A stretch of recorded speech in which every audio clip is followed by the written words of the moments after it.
there are a lot more local people up, and they go up without a guide, and they're not supervised, and they come before hours and after hours because there's no entry, so there's no control. Right. Yeah. Yeah. So no, I think the monitoring will happen in the same fashion that it has always happened. Right. Yeah. Great. Yeah. Thank you. Apparently those using the Hummingbird drone did not request permission to film in that area. Yeah. I think they would have said no to a drone. Yeah. Yeah, it is a little bit hard sometimes because when we had to ask the permit even to get tourists there, you know, but it's like, I would like to have more people there to protect in this area, you know, it's like the people that get the permit, they should be there all the time and things like that, you know, it's like, okay, we need a permit, but most of the times there's no one there to ask you, okay, you have a permit or not, you know, except the forest rangers for the state of Mexico. Who don't actually work for the Biosphere Reserve. Yeah. And the butterflies and the people, we're there all the time, but you know, it's like, besides that, you know, it's like, anyone can walk in the forest and almost do whatever they want. Any other questions? Charmaine has her hand up. Go ahead. Hi, Ellen. Hola, you all. Hi. Hi. I have this sitting on my desk every day. Oh, yes, there's It's some of my our local reminder. crafts. Paper mache. How are they doing? I know you said it's pretty tough on the businesses. How the Piñata guy is driving truck now. Driving a truck, Yeah. the wife is trying to sell tambazos. They're selling food. Yeah. You know, the people are cutting down more trees is what they're doing, you know, not that family, but others are, you know, especially on the Michoacan side. When the pandemic started, a lot of people got laid off. A lot of people who were doing construction or working in tourism in some way, capacity in Mexico City and Cancun, came back to little tiny towns like ours, and there's just nothing there for them. So that's when the logging really started stepping up on the Nicolas Romero side of Cerro Pelón. And on our side of the mountain, people aren't close to the core protected area, but the forests around us, it kind of breaks my heart to go hiking. It's like, another tree, really? You know, so Right. yeah, that's How about, you know, your forest people with the horses? The horses must be enjoying a little bit of a break this year. yeah, I think, well, you know, there were 86 people working at the entry, probably on the horse list, right? With 86 on the horse list. Some of those people migrated for work to other places where they could find it. Some people left town. What are people doing? I think people just have less money, than they did, because that was a big source. We ran through that list of 86 people pretty fast during the season. People have work a couple of days a week. A lot of people see the horses, you know, or a lot of horses are skinny.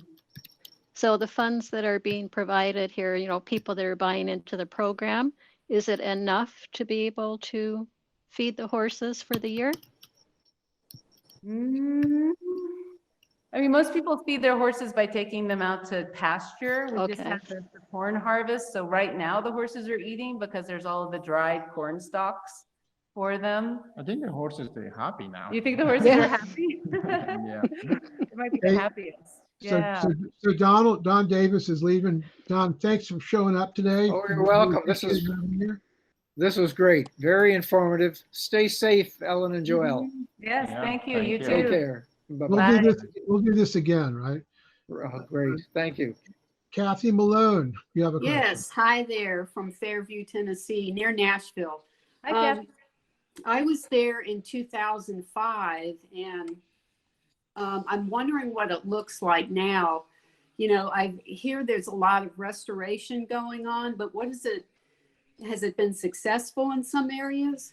Replanting? Were you on Cerro Pelón? No, on Gonguayo and El Rosario area. Yeah, I know less. We know less about. We're about a 2-hour drive from that side of the sanctuary. By restoration, do you mean reforestation? Yes, replanting. Yeah. I feel like reforestation gets a lot of press, you know, people talk about reforestation projects a lot.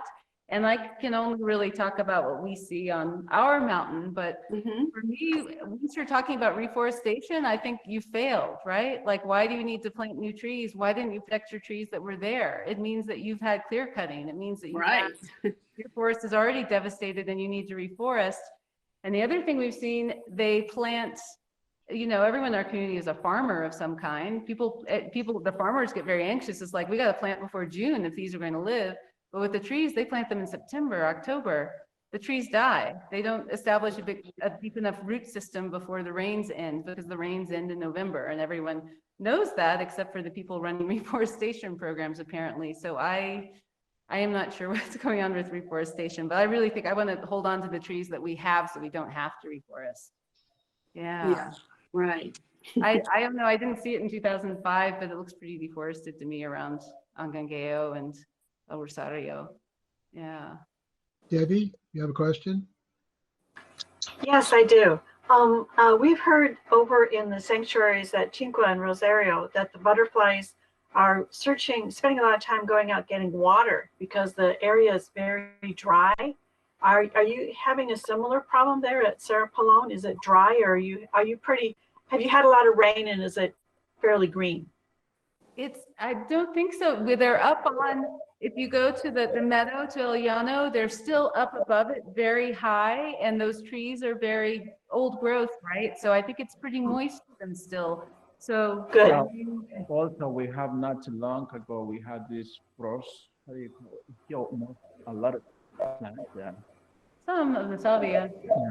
We had a little rain too. I don't think that it's too dry in that part of Cerro Pelón.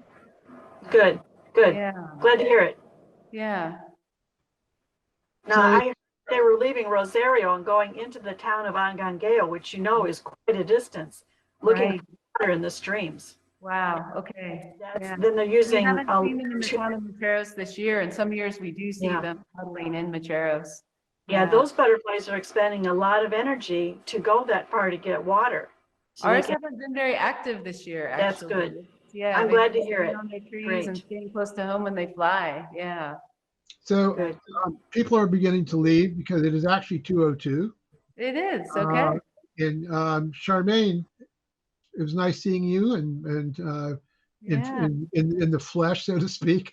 Charmaine and I have been communicating for a long time, but we've never actually had a visual, Yeah. live thing like this. So it's great to see your face, Charmaine. And so actually, we kept to our schedule, and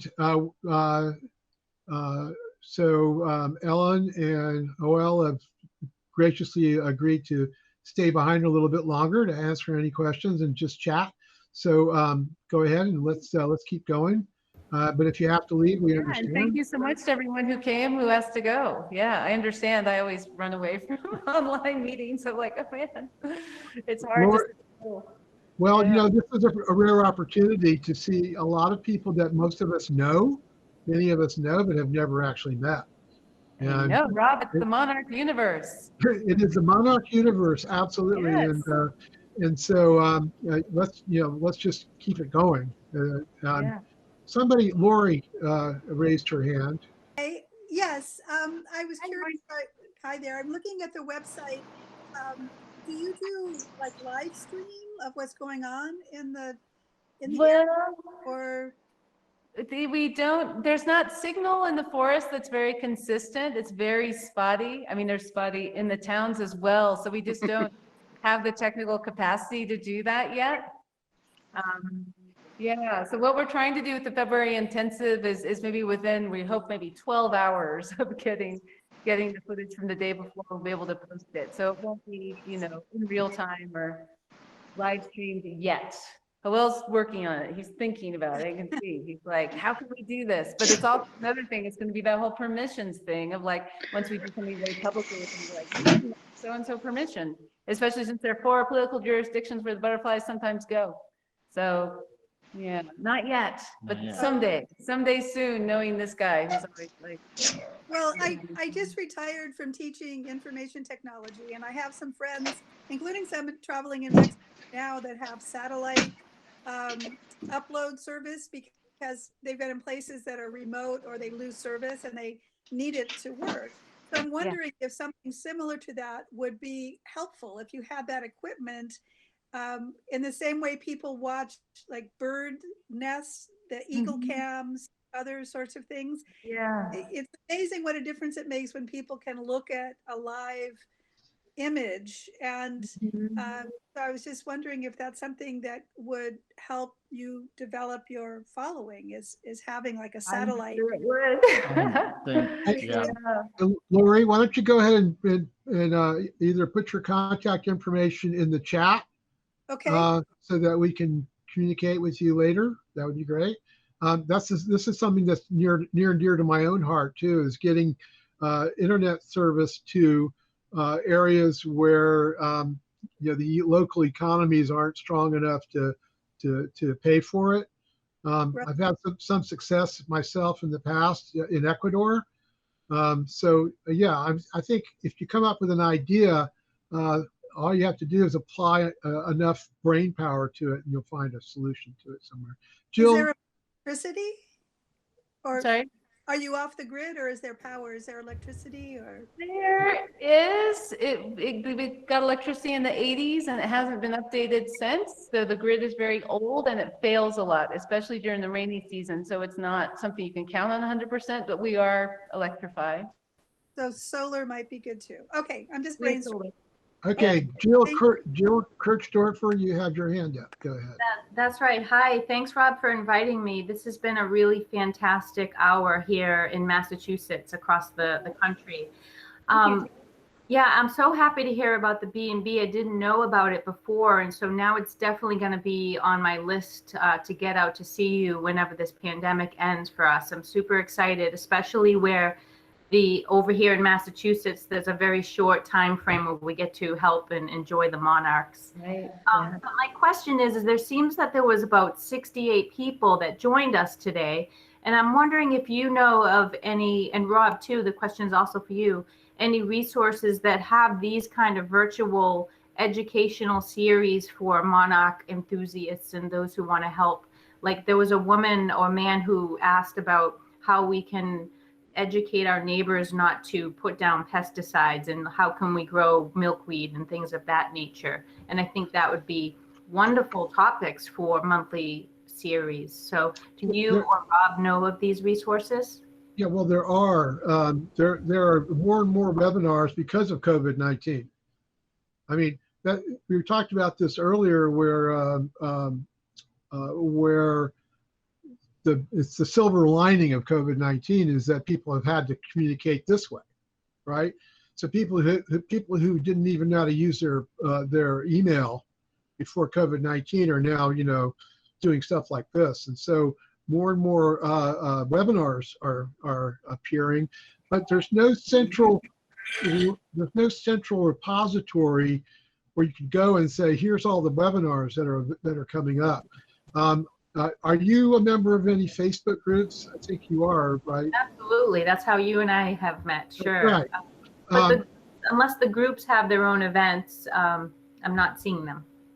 Well, I think what I'll just go ahead and take it upon myself to do is keep track of all the webinars that are coming up, and just make a page that says, if you want to attend a webinar, here's all the webinars that are coming up the next week or next month or whatever. I'm going to almost all of them now if I can, if there's no time conflict. So good suggestion. I'll just go ahead and do that. Yeah. I would say another thing a lot of people have asked us, a lot of teachers, is this what we're doing with Adopt a Colony and the February Intensive appropriate for schools? I'm not sure that it is yet, but it is definitely something. I think that there's a lot of demand for having just more information about what's happening on the other end of the migration path in Mexico, and sharing those images, through schools. I hope like maybe in the future that's something we could do as well. And it's definitely something the pandemic has given us the time and the opportunity to do this for the first time. And I think we are the only people doing this in Mexico right now. We're kind of in an unusual position of being bilingual and bicultural and able to do this. And also so many people are helping me with this project as well. I should give a shout out to my brother-in-law, Patricio, who's up on the mountain, and he's just a great photographer and a really good filmmaker, and he's been, every day he has new material that's just amazing to share. Daryl Yoder, you had your hand up for a while. Go ahead.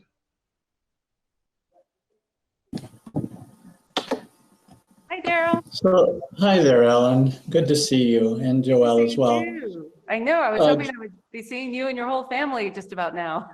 Yeah, we Yeah. would have been there last week. Yeah. Anyway, just Journey North is a good resource for people and for schools. But my question was about schools. So have schools continued, or are children still going to school during COVID time, or how's that working? Canceled since March. There's been no school since March. And talk about digital divide, right? Everything is online, but for many of the students, getting a reliable internet source has been really hard. And also, quality of instruction has definitely really suffered. They're getting like silly little worksheets to fill out. And yeah, school has been out, and I don't know, every single month they're like, we'll go back into session next month, and every single month they don't.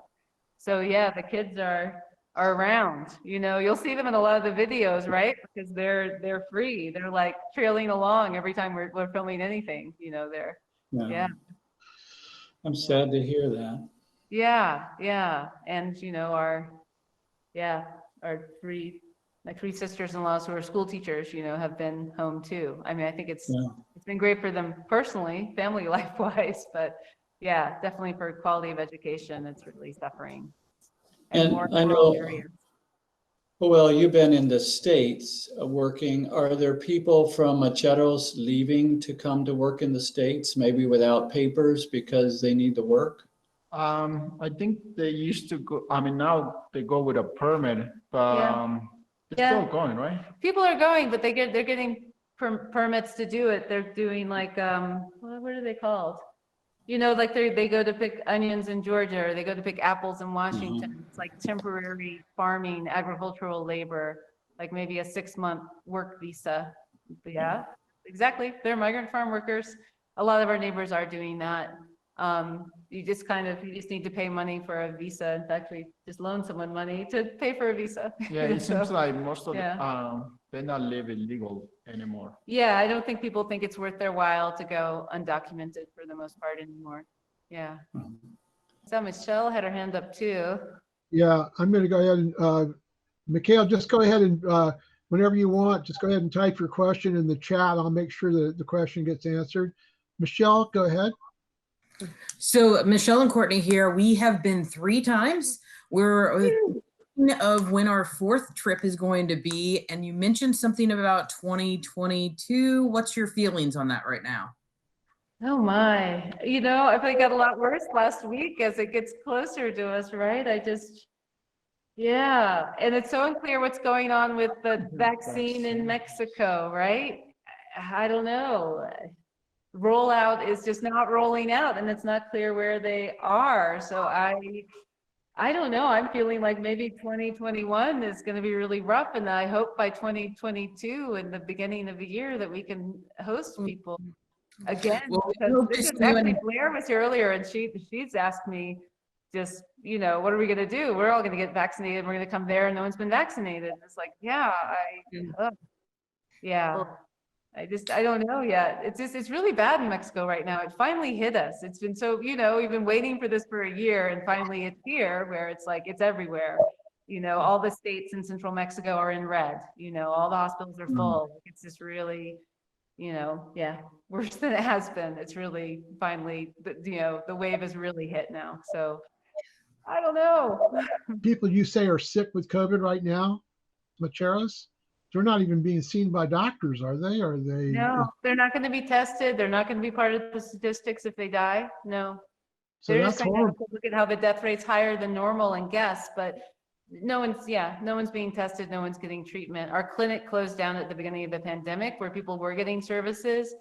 And people are pretty afraid of the hospital. So People don't even go to the hospital. People don't go to the hospital if they can help it. They really, people are a little, I understand. Michelle says, we'll see you in 2022 or 2023. That's great. And I'm sorry that they're leaving. Actually, Courtney is a wine expert. And at the end of February, we're talking about doing a like butterfly February intense video wine tasting simultaneously. Oh, So yeah. yeah. As soon as we figure it out, we'll make sure to get the information to Rob. We're working Okay, wonderful. on Yeah. those, and yeah, so I know. I want to figure out the logistics of getting the wine we're going to taste, right? yes, we need to figure out how to get it to you. Yeah. Yay. Mexican wine, Valle de Guadalupe. Yes. By the way, Very near San Diego. feel free to use me as a switchboard. I'm putting my email address in the chat, and I'm also putting my cell phone number in the chat. And anything I can do to keep this universe healthy, I will do it. That's wonderful, Rob. But we've been there. We love what they're doing there. We've loved monarch butterflies additionally. So that's where the motivation is, to get people together. And we know that there's many of us who got around butterflies today, and we also know people will get together around wine. So we thought, why not combine the two together? So Yeah. as soon as we're literally working on the last of the logistics this coming week, and once we have those details, we'll get it to you. And where does is this wine being vinted?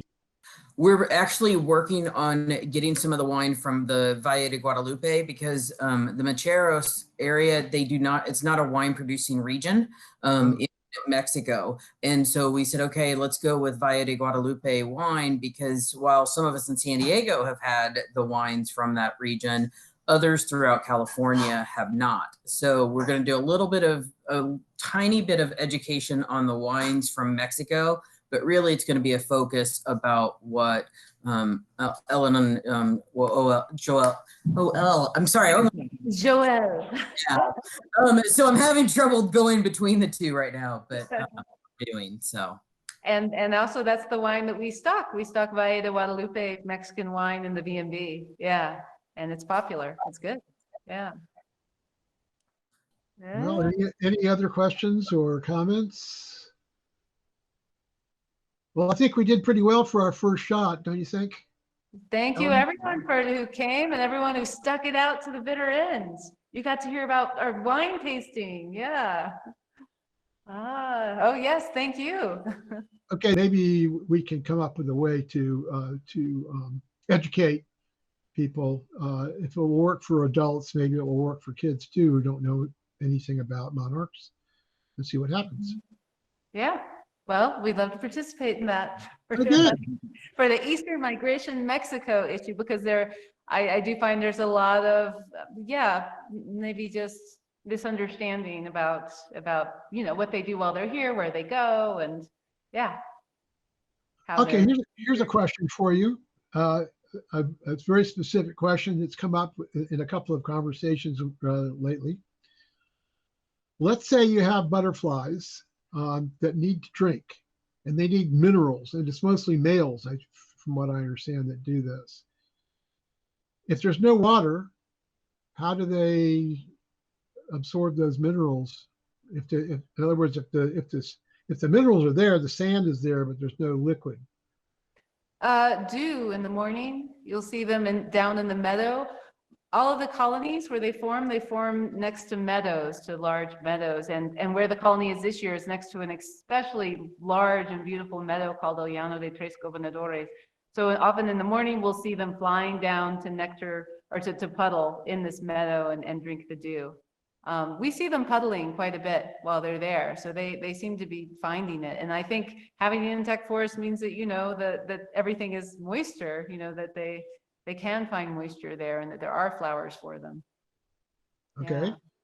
So somebody suggested that they pee on the sand before they drink it, or they access it. Ever heard of that? Or ever seen that?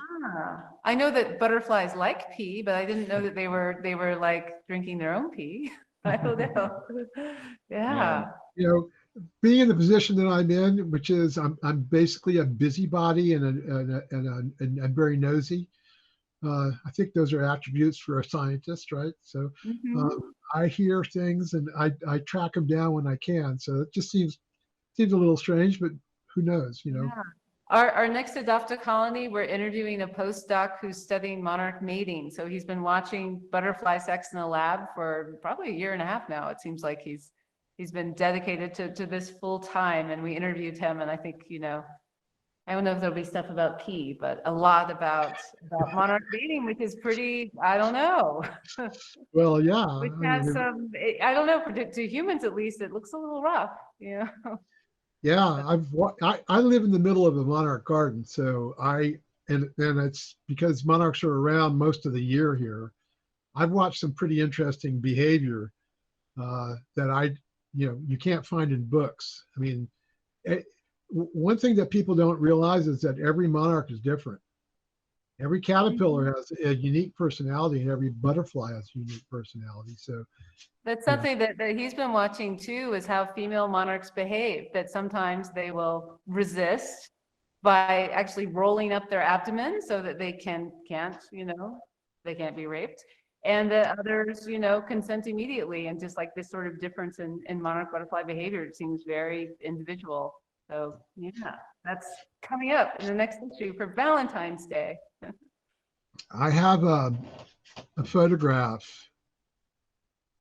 It's not X-rated. Could be, I suppose.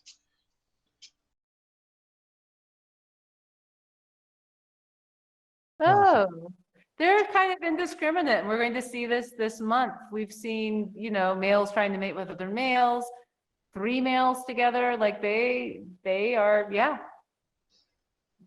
active. It's going to be an interesting month. I'm excited to go there every day and see what they're doing. Someone just wrote that their butterflies play dead to avoid to say no. Really? Yeah. I never Yeah. heard. Oh yeah. Read the comments. Yeah. Yeah.